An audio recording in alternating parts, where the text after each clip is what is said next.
made it happen.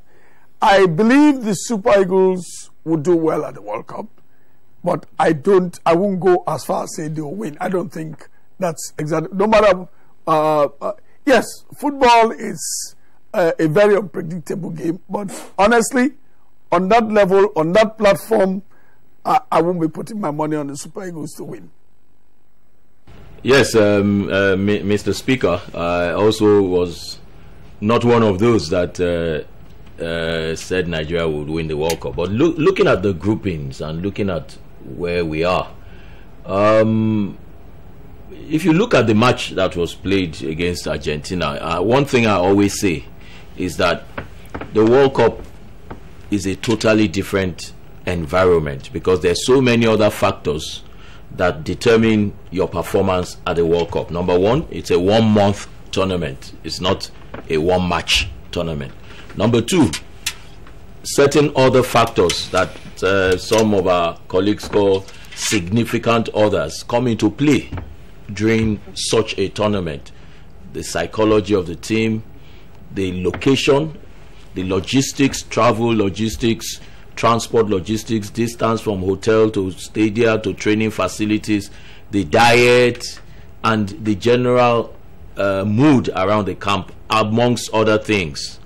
And that is where we always have a problem. And I still say that if we're going to progress beyond the second round, then those other factors need to be identified early and tackled and properly ironed out before the team gets to Russia.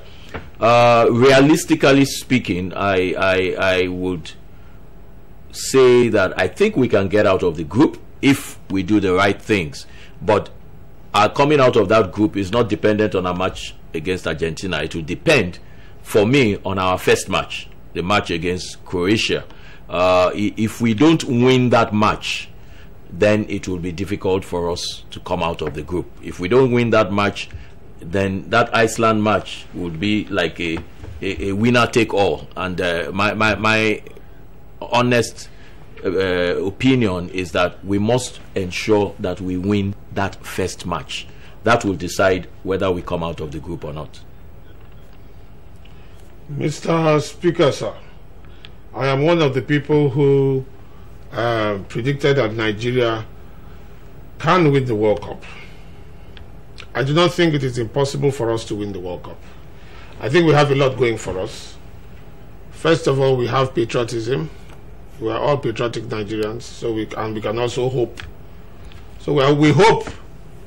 We are hungry. The players are hungry. So we have patriotism, we've got hope, we've got hunger, and we've got a group of very bold footballers. You saw what Iwobi did to Mascherano the other day. That is not what a young boy does. We also saw Iwobi the other day. Iwobi again when Arsenal was playing against Manchester United. He was the rescue. He was brought in. A 20-year-old boy was brought in to rescue the side. As soon as the second goal was scored, he was thrown into the game because his coach knew that he needed somebody who was going to fight and play fearlessly. So we have these are some of the things going for us. What may stand against us is organization. What may stand against us is the officials, lack of seriousness, lack of commitment. But if these other factors are in place, if there's the right amount of organization and all those things, then I do not think it is impossible for these young boys to go and compete at the highest possible levels. So I don't think it's impossible for us to win the World Cup. Welcome back to Abuja. I'm just thinking, Abdurrahman, that Lionel Messi is the talisman of Argentina. He has been the main difference in that team in the past 12 years. He didn't play in that last match, so he's a big factor coming into this. But let's even leave Argentina. Kweku there spoke about Croatia and Iceland. What do we know about them? Very little, and I do hope that the backroom staff of Gennaro Rohr and the Eagles would have by now started, doing a lot of research onto their videos, their league system, generally how they pan out. But the English Premier League has given us a glimpse of some of their dramatis personae. For instance, Iceland, it will be recalled, some 2-3 years ago, put paid to England's hopes of qualifying for a major European tournament. And Iceland, just a country of about 350,000 people, most of them are semi-professionals, but they had the hearts to go and do what they did against England. So they are highly unpredictable, and any team, not mind the Super Eagles, that takes Iceland for granted, given what they did to England some years back, will be doing so at their own risk. Of course, Croatia, we do know that in 1998, they went as far as finishing third in the World Cup. For now, easily their most known player, their most dependable player is Luka Modric, who was made known to folks around here, from Tottenham Hotspur to Real Madrid, where he's a key factor. So that much can be glimpsed of the Croatians. But apart from the factor of the Luka Modric in Real Madrid, fairly not enough can be said to be known about the Croatians. But they have a pedigree, they have a past, and that can be intimidating. For Iceland also, they have a gentleman that plays for, I think, Everton in the Premiership, Sigurdsson. And he is seen there week in, week out, doing the business. All those can be some magnets. One thing that will be going for them is that they are regulars. Because in the recent part, what has been going against us is the fact that quite a number of our players are not holding on to their positions in their teams. In fact, the Algerian team, I think, before we met them in the very last game of the World Cup, was throwing jibes that all your players are bench warmers. But at least we have stuck one on them. But Iwobi is certainly not a bench warmer anymore. It's very clear. One is hoping that the others in the Premiership, because that is the most visible one that we're seeing, that's why we keep talking about them. Onyekuru is coming up. They are breaking into their various teams. And Dudu made mention of one word. The players are players of the future. But if a young man is climbing up the ladder and he's seeing excitement, he gets more excited to want to get there. The World Cup should be that excitement for them. And I'm hoping that positively that some of them will become even much more regular players. Not minding, of course, Michel and co playing in China, where they are holding on to their spaces. I kept making reference to the English Premier League because that is what is much more visible around here. I think the boys are a team for the future. But my colleagues in Lagos have made the point.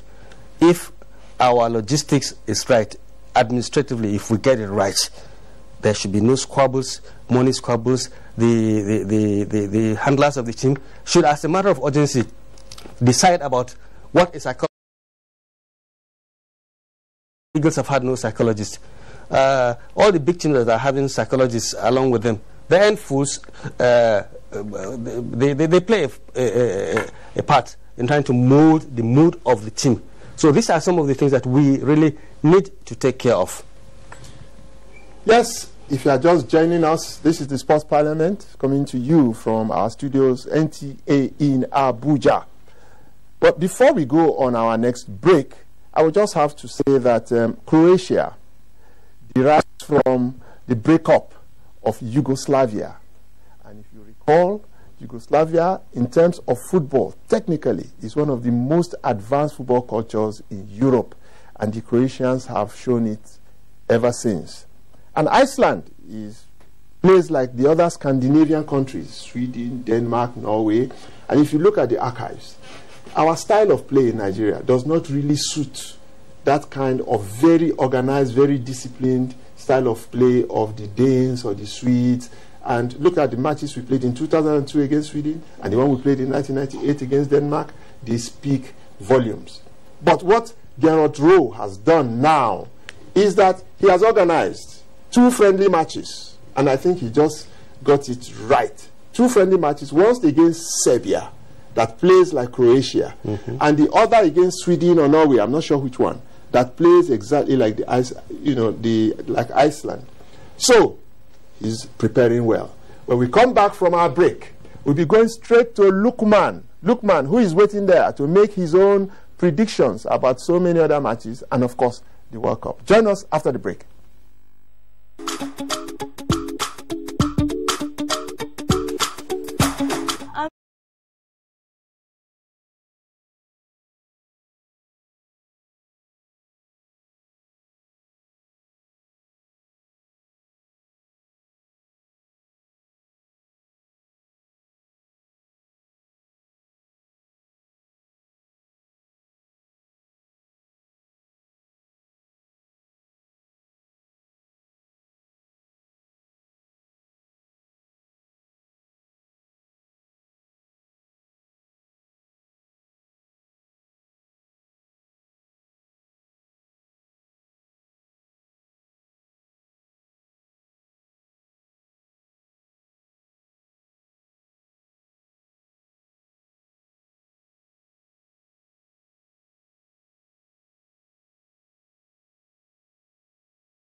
Incites genocide and crimes against humanity. Most of Africa's civil wars are caused by hate speech from one tribe against another. We don't want it here. The Nigerian government stands firm against hate speech. Under no conditions whatsoever should we tolerate or excuse or justify hate speech or hateful conduct of any kind, especially where such is illegal. There is no doubt that the resurgent push for separatism, as well as the rising cases of ethnic and religious disharmony, are all traceable to the growing phenomenon of hate speech. One nation bound in freedom, peace and unity. Nigeria, one nation, one people. This is a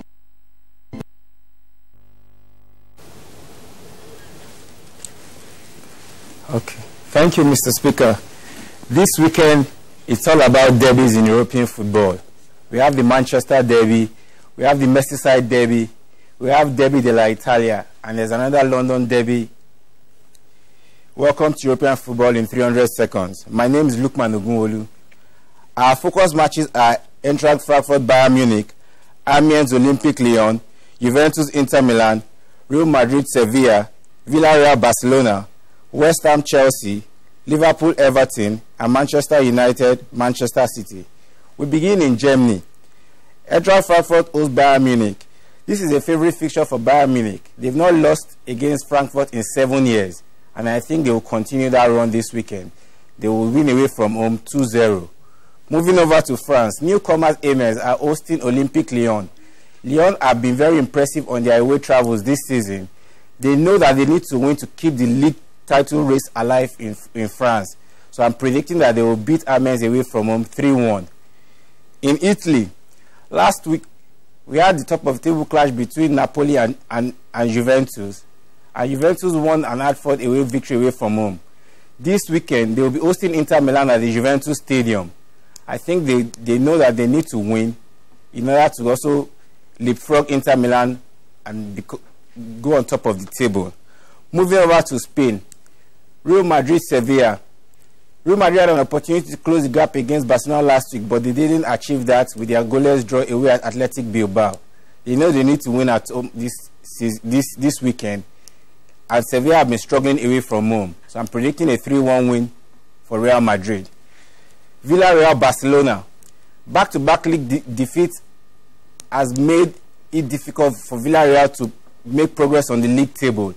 Barcelona are missing key players, but I think the Messi factor will be important here. 2-1 to Barcelona. To the Premier League, we have West Ham hosting Chelsea.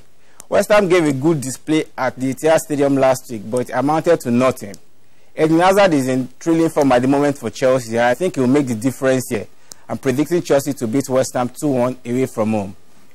At the Merseyside derby, we're expecting fireworks at Anfield on Sunday when Liverpool and Everton come together. Jurgen Klopp's men are scoring goals for free at the moment, and I think they will have enough goals in them to edge past over Everton 3-1. To the game of the weekend and the top of the table clash in the Premier League. All eyes will be on Old Trafford when Manchester United play Man City. Manchester United have not lost in 40 games at home from last season, and I think that is definitely a huge challenge for Pep Guardiola and his men. However, Guardiola has a good number over Jose Mourinho. He has only lost one in their last 6 league meetings. This is a challenge for Mourinho. But can Mourinho put spanners in his works? I think he can. I'm predicting 2-1 to Manchester United. This wraps up my focus for the week. Thank you, Mr. Speaker. I hand over back to you.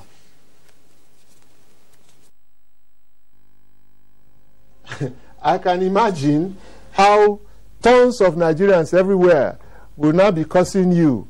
That how can you predict that Manchester United will defeat the team that is topping the EPL at this point? But I must admit that a lot of people are winning money off you.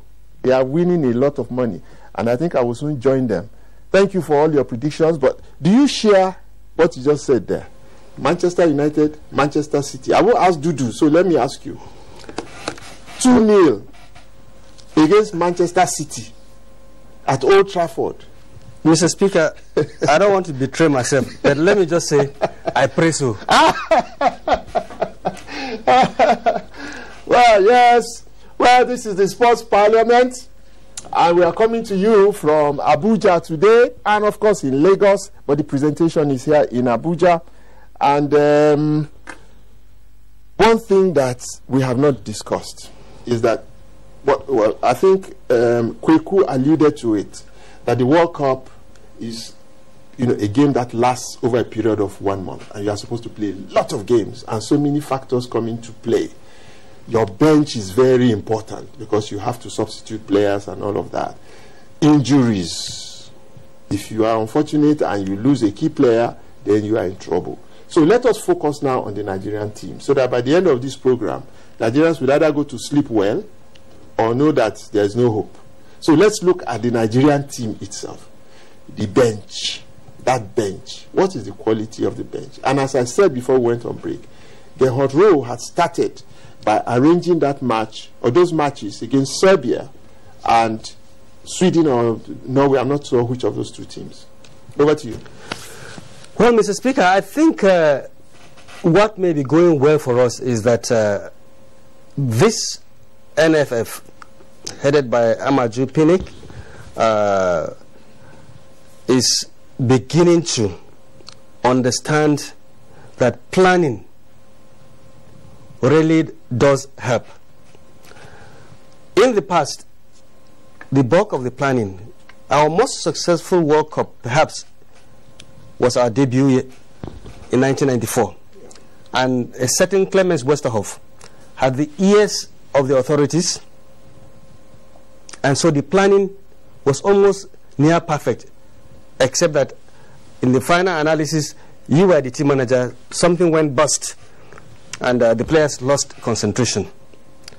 One is hoping that from the experiences such as that of 1994, 1998, because the same experience again came up in France in 1998 and in other subsequent ones, including the last one in Brazil.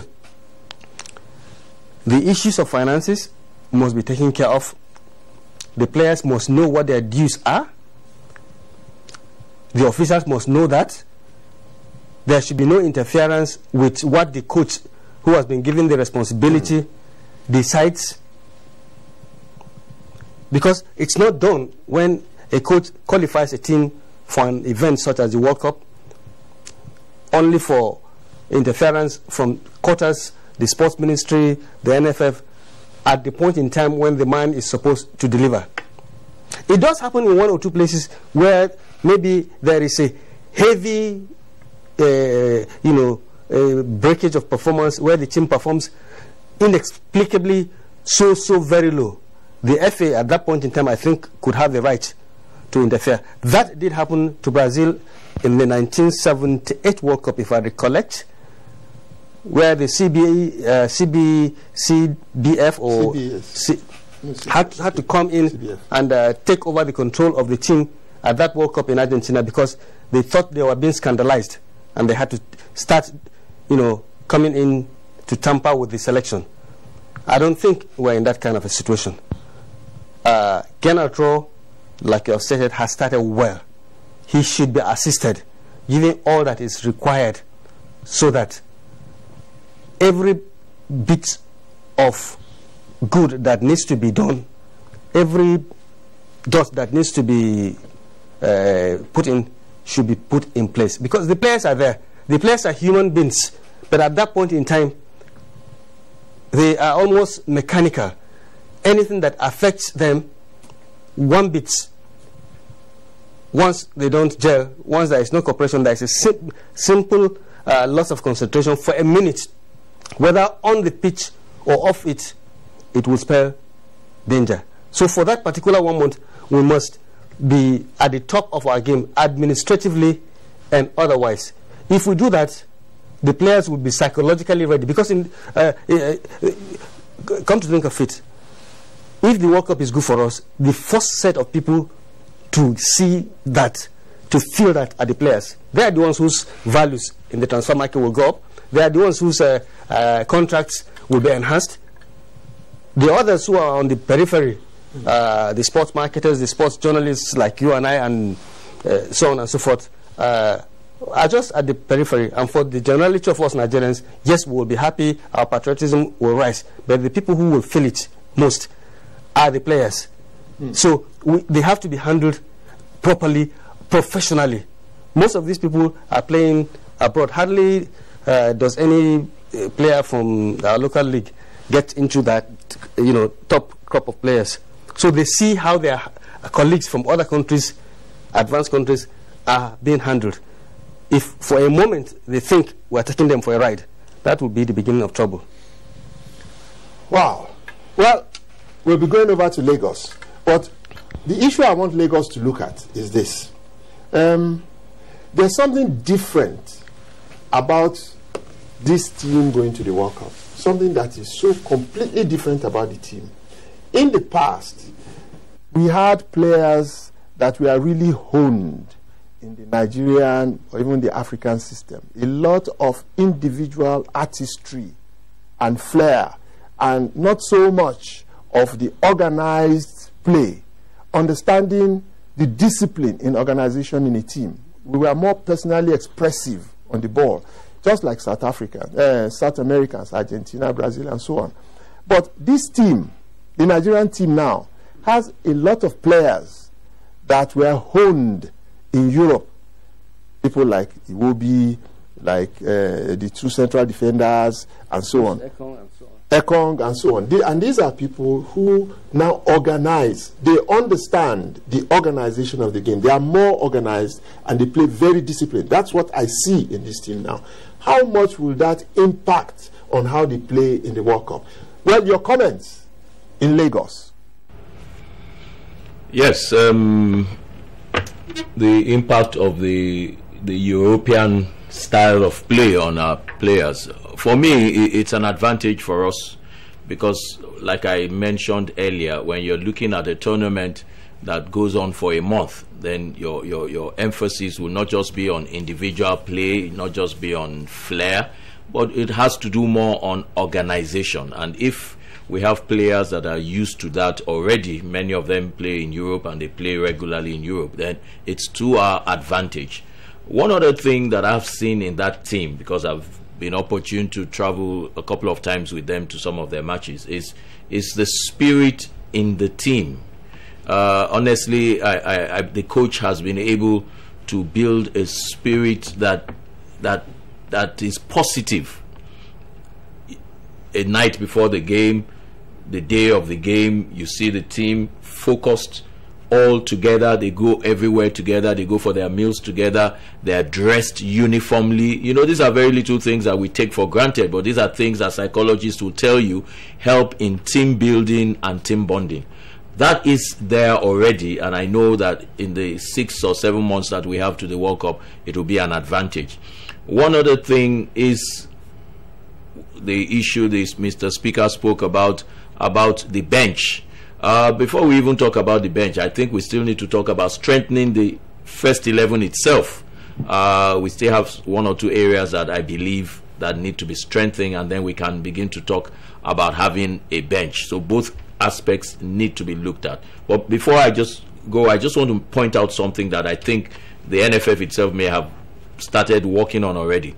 The 3 matches that we're playing in the first round, if you look at the location of the 3 cities where we're going to be playing, you have Moscow a bit central, then you have Stalingrad, and then the other place. Both places are wide apart. I think one of them is like 7 hours by air to that venue. These are things that are critical when it comes to winning a World Cup.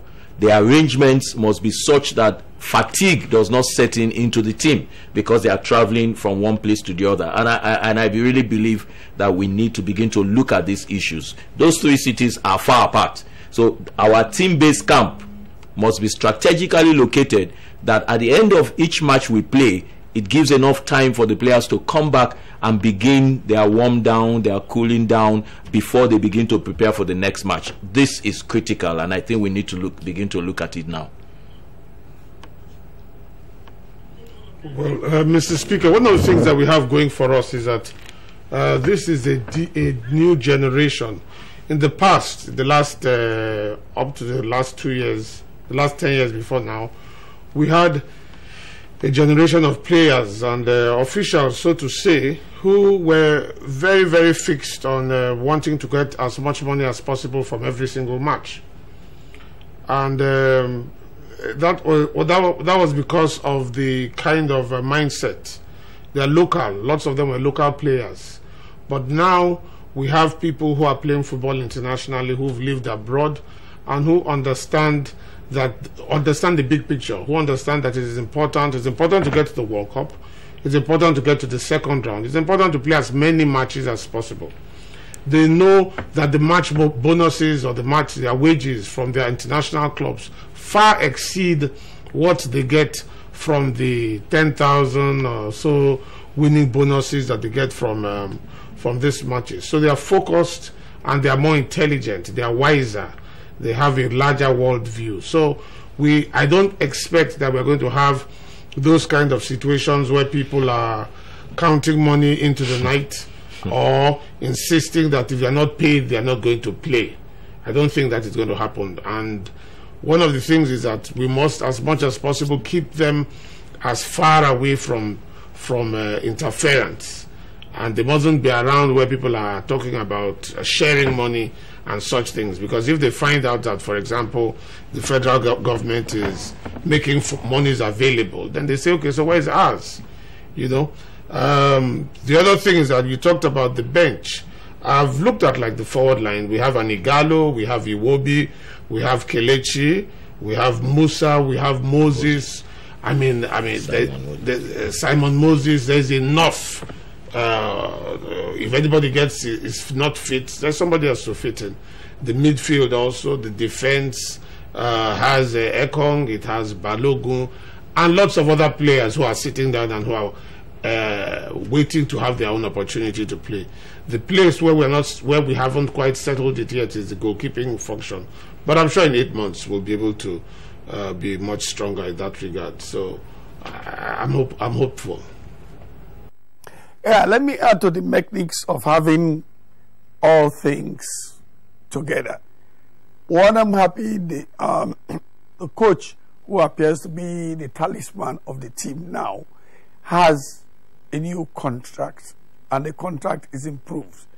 One of the reasons why the Super Eagles didn't go further than they did in '94 was that at the time of the World Cup, Clemens Westerhoff was technically out of contract. And the mentality of the players we had at that time, which thankfully doesn't exist anymore, you could only deal with them if you had the power of sanction. If Westerhoff had 2 more years or a contract of 2 more years, and you know you mess with him, you'll be in the international wilderness. You will not say you won't take instructions. Westerhoff wanted to move the team from the hotel where there were women of easy virtues, all kinds of things. He asked to take the team to a real camp, which, again, borrowing from what Kweku said, lead campsite is critical. If it's free of interference, like the team has been so far, all of these things are working out because Genetro appears to have a free hand in team selection. The FA is, for want of better expression, shielding him away from those sharks. There are times, like World Cup in Brazil, one agent had as many as 4 players in the team. Such things have disappeared. And that has helped also in creating competition for places, at the same time creating harmony. The coach is in charge, and he has to be in charge. He has to be left to make all the major decisions. Yes, he's not going to work like an emperor, but I'm sure he's professional enough to explain to his employers what his game plan is. Unfortunately, because of the number of players who are coming in from Europe, we have a different mindset. Players who see this as the opportunity to have improved contract, improved careers, improved recognition for the vocation, the job they have taken on. Not those who think they're doing us a favor. I mean, what we pay to them, even if FIFA gives them $2 million, it doesn't compare what they earn in their clubs. And I used to have my fights with people who say, oh, there must be players for the local league in the national team. Only our best players should go to the World Cup. And yes, we do have 7 or 8 months, but I think that there are 1 or 2 positions in the first team. The goalkeeping position really calls for concern. The left back, I don't think we quite have somebody. But Mr. Speaker alluded to the fact that our elaborate football, all skill, and all of that, how is going to work against very organized sides. Genetro appears to appreciate that. That's why his defense line is going for mostly German-trained players who are very good at interpreting pre-match tactics. They are disciplined. They just don't play the ball because they're there. They play for a purpose. So you're going to find, a multicultural Super Eagles. The skilled ones, Iwobi is going to sell a nutmeg. Anigalo who can turn on the sixpence. Mikel Obi who can wrong foot anybody. And then you have Leon Balogun, Trust Ekong, and co. Not talking about 70-year-old boy, Tyron, who sprint from 180-yard box to the other in 6 seconds. So I see a Super Eagles that will come good, all things being equal. I'd put my money on them to go as far as the quarterfinals. And we also need to continue to believe in the team, because such belief radiates to them. And the good thing about, counting pennies late into the night being eliminated means that we have a team that's focused, a coach who's able to show them the big picture, and they bought into it. And that's how he's been able to persuade many of these young boys, 20-year-olds who've never been to Nigeria until they're called up to play for Eagles. So we're getting somewhere, and I see something good coming out of the Super Eagles. Well, welcome back to the Sports Parliament as we start our countdown to the end of the program. We'll be going on a short break, and then we'll take our last words from each of the parliamentarians. Okay, sir. You may now go in for your interview. Thank you. Ah, my shoe. And to think I just bought this very expensive foreign shoe 2 months ago. So sorry about your shoes. This is why I advise my friends to always patronize made in Nigeria products. See this shoe? It's made in Nigeria, and I've had it for 2 years, and it's still as good as the day I bought it. Made in Nigeria products are good quality, and stringent government regulations and certification now mean the goods made in Nigeria meet international standards. Make the patriotic choice today. Buy right. Buy Made in Nigeria. This is a public service announcement brought to you by NTA.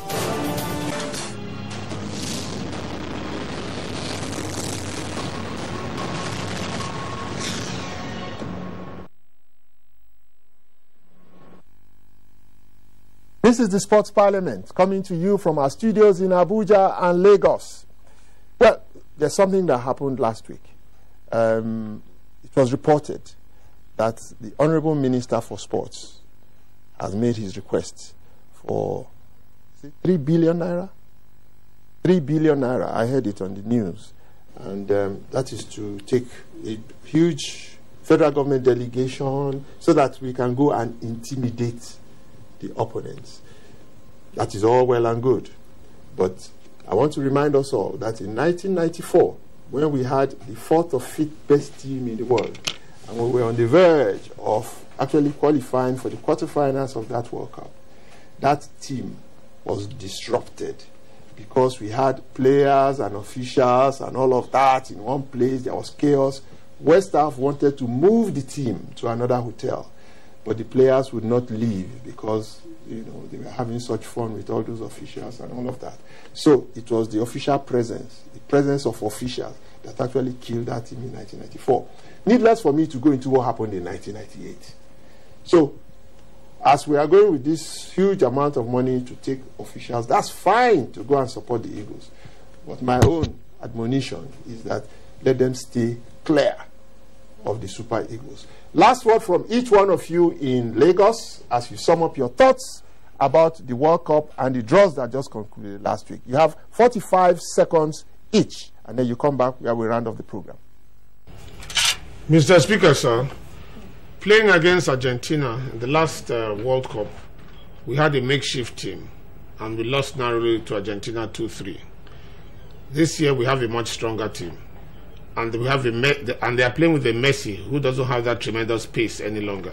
So I don't think we need to be afraid of Argentina. I think we can wrestle Argentina to the ground. That's on the one hand. On the other hand, I am worried about this federal government delegation. I think in view of the fact that Nigeria is going through a change agenda and the fact that there's really no need for anybody to go and support these people, that the powers that be at the government should not make these monies available.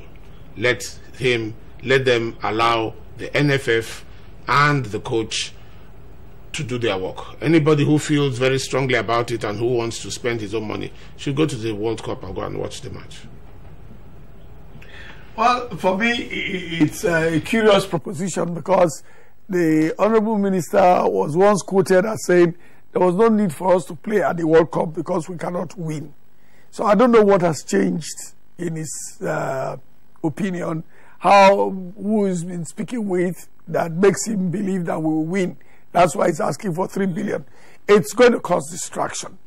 Anybody in a position to let the federal government see the truth that this big money can be spent on football and sports development and going create problems for us at the World Cup, they should stop that kind of money. Yes, my final word is a word of caution. And for me, I think we need to beware of Iceland. And why I say so is that if you follow that national team, you will find out that they have been making steady progress from the year 2010, 2012. 2014, they just missed out of qualifying for the World Cup. They lost to Croatia, actually. 2016, they qualified for the Euro 2016 and got to the, I think, quarterfinals or semifinals. And now 2018 they've qualified for the World Cup, topping their qualification group. So you're looking at a team that has come together, that is bound together in play pattern and in all other areas. And we need to be very mindful of that team. That might be the surprise team for Group D, Iceland. Welcome back. So, Abdurrahman, over to you. Well, I want to agree with Dr. Okwiku. We must beware of Ireland. But I'd like to have a slightly different perspective from what I seem to understand about this request from the minister. If I get it right, and I believe I have gotten it right, what the minister was telling State House correspondents was that an estimated 3 billion naira is expected to be used to finance the exploits of the Super Eagles at the World Cup. And he gave a breakdown. He expects that sponsorship from the NFF will produce about 900 million. The federal government is going to make up the rest after about 600 million has come out of FIFA. And of course, it has been made very clear for us, whatever FIFA gives, it's not going to give to the government, it's going to give to the NFF to help in preparations. So in summary, what I think the minister was saying, he was giving an overview of what monies are expected, not specifically to send a government delegation for the World Cup. I think the target of what the minister was saying is that that money is to be used for the preparations of the Eagles. If some government officials get in the way, so be it. But the point we're making here is that whether government delegation gets there or people use their money, as Agu is saying, to get there, there must be no interference with the team. In fact, care must be taken that they are separated from the players so that the people who have been given the task of managing the team will get time to do their work and the players will remain focused. Thank you very much, Abdurrahman, for that clarification. It is essential that we get the truth of that matter. And on that note, we don't have the gavel here in Abuja, so we cannot move a motion and I cannot strike my gavel. Good night, everybody.